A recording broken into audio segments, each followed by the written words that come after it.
On behalf of the ICD, we're pleased to welcome Dr. Seth Schindler. Thank you for coming. Cultural diplomacy aims to resolve conflicts between nations and to promote peace. In your own words, what does cultural diplomacy mean to you? I should start by saying that I'm an urban geographer and I'm interested in the transformation of cities.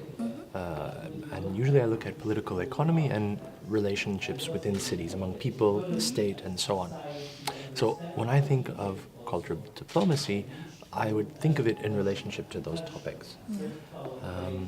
Now, cities in the global south are transforming extremely rapidly. We're talking about Africa here at this symposium. African cities are undergoing rapid transformation. So in that context, how do we think of cultural diplomacy? And I guess the question for me is, how can nation states such as Germany, other governments around the world, engage African cities? I think of diplomacy, I guess, in a very broad sense, in a way that engages all of the communities that are involved in this urban transformation. Because it's not just firms and the government, right? You have a multi-layered society, very complex societies.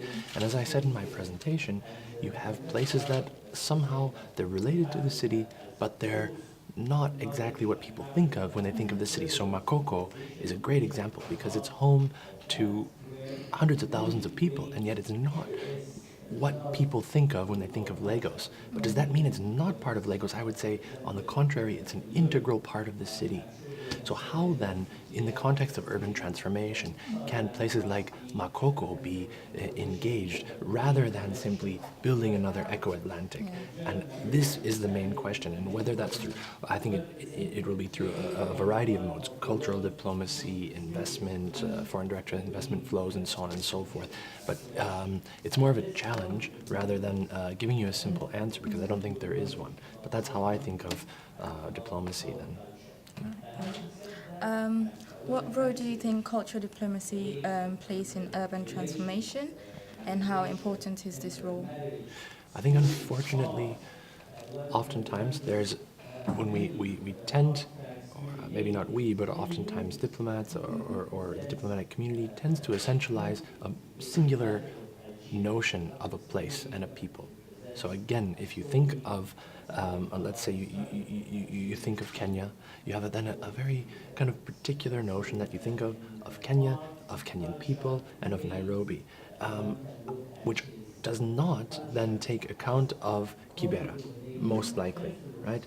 And I think that, but Kibera's transformation, it's transforming, it's got a lot of energy, and this place cannot be ignored in the context, or in the processes of urban transformation, which I think oftentimes it is. So, for example, the place that the example I showed from Medellin, you've got this cable car that somehow tries to connect this type of place, which would be peripheral, would be outside of the kind of Medellin that most people think of in the diplomatic community when they think of Medellin. That's the question. And how can, whether it's through cultural diplomacy or through infrastructure, there are many ways, but how can these places be tied in to the city in ways that benefit the people living there, not just in the case of township tourism, in which case I question the extent to which people in townships benefit, but how can these communities be engaged with meaningfully? That would be the question. In your view, do you believe that urban transformation or urbanization is sustainable in Africa, considering the fluctuation of the economy in many African countries? Well, sustainable, I don't know what we mean by that, because whether or not it will happen, it will always happen. There's no city that will stay the same.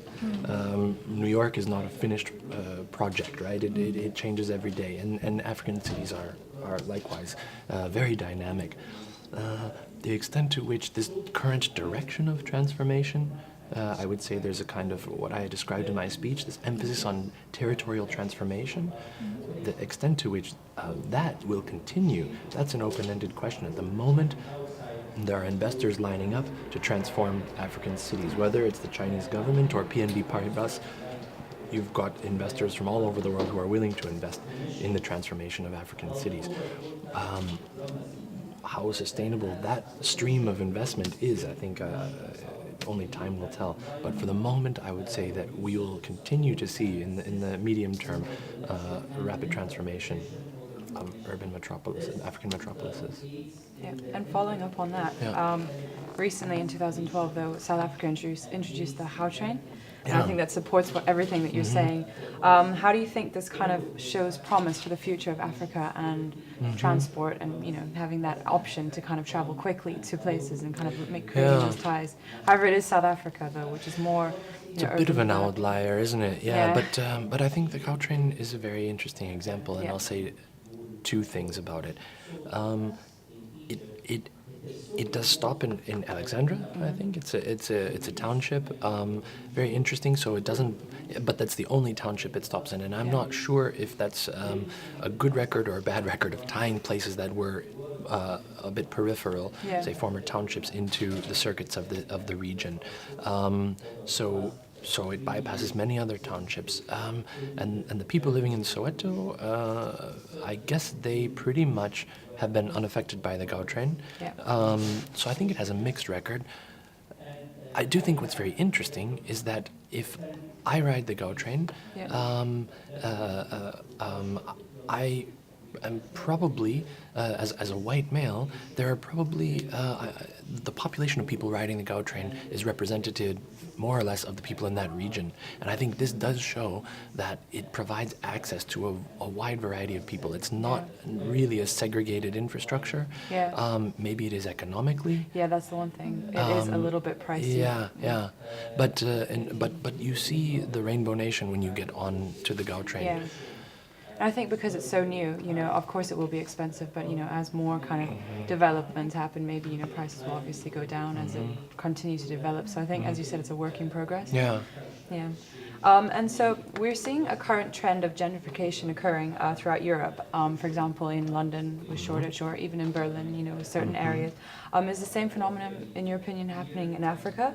Are residents being pushed out due to rising prices? Well, I think we have to be a little bit careful with the word gentrification. So to me, the way I understand it is that you have a kind of industrial city where, probably industry collapses. Let's take Detroit or Baltimore as examples. And so the property value becomes quite low, and then that gives investors kind of the incentive to go in and invest and then transform this place, this landscape, from an industrialized one to a post-industrial one. So you think of the Docklands in London and so on. I don't think that that's what we're seeing, because in many cases you're not seeing the transformation of industrial space in in Kenya, in Maputo. You don't see the transformation of a formerly industrial space into post-industrial space. Absolutely. However, so I choose not to use the term. Instead, I think objectively we can say that there's dramatic urban transformation, and I prefer that transformation rather than gentrification. Yeah. A lot of people use South Africa as an example of this. Do you think it's a good kind of example of the rest of Africa? A lot of people assume that is the main component of Africa. Do you think it is representative of the rest of Africa, or not so much? I don't think any one country in Africa is representative of Africa. So that's, of course, South Africa is not, but neither is Congo, neither is Tanzania. I think the one place where you might see gentrification strictly defined is parts of South Africa, where you see the transformation of an industrial landscape into a more post-industrial one.